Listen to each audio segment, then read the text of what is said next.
just going to go over some basic things about lists, how to amend a list, and basically how we can keep on adding values to a list. You'll need to do this for your outcome. You'll need to figure out how to add things to a list and then how to publish from the list. Let's just do a bit of revision about a list.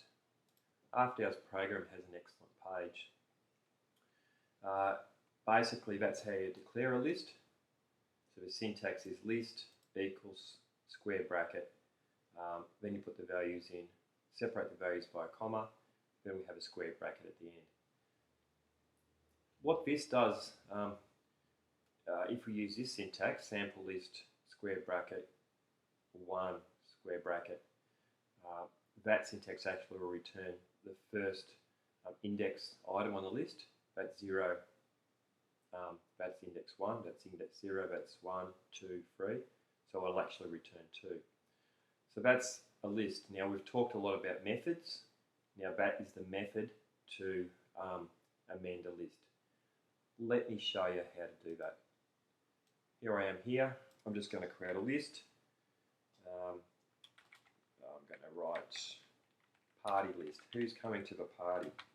List equals open bracket, close bracket. So at the moment, no one's coming to the party because we haven't put any values in. So what I'll do now is I'll write the next thing. So I've got party list dot append. What we do here is we actually write the value which we want to append. That's it there. So I'm going to put the value in. So the value in, let's put a string in. Let's put someone's name. Mary is coming to the party. Okay. We need some sort of output. We need to see if that is actually working. So I'm going to say print party list. The output should be Mary because that's the only one we've got in the list.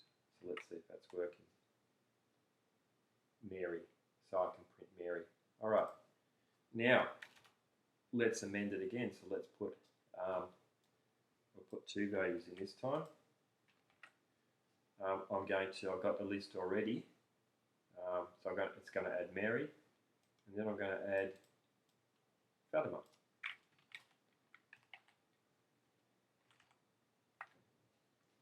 Okay. Didn't work because I haven't printed out the list again. So I need to print it out. What I'll do is I'll start off with a blank, add Mary, add Fatima. We're going to take a note also of the orders it comes in as well. So we've got Mary and Fatima. Now it actually, because we put Mary in first, it actually goes in the order it comes in. So Mary goes to that position and Fatima. That is how we create a simple list. We just append and then we print it out. Now if I wanted to print out those things in order, so if I wanted to say print, so I go party list, okay, here I'll do it this way, so print, so party list, let's just get the syntax again, so we use a square bracket, so let's put in 1. That should print out Fatima. Let's see if that works.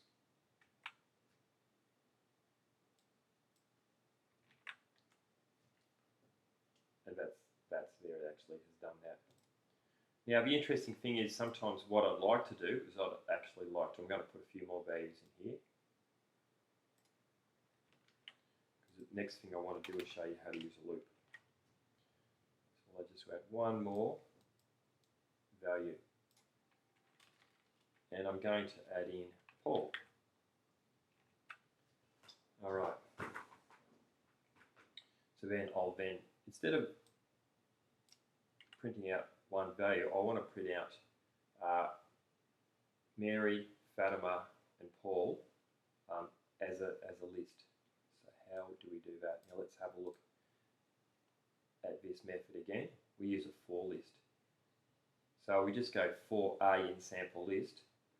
The text here explains that basically A is a variable and it will just sample through, it'll just actually go through this list. It'll print out 1 and 2 and 3. So we can do the same.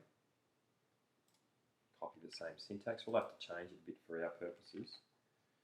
So for A in party list,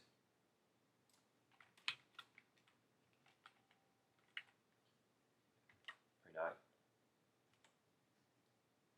And there you go. It prints it out in order. And remember, there's other things we can do as well. We can use other methods to reverse the order. We can do a lot of things. We can remove people from the list. I've gone over this before. So this little tutorial was just a bit of revision, just in preparation for things to come.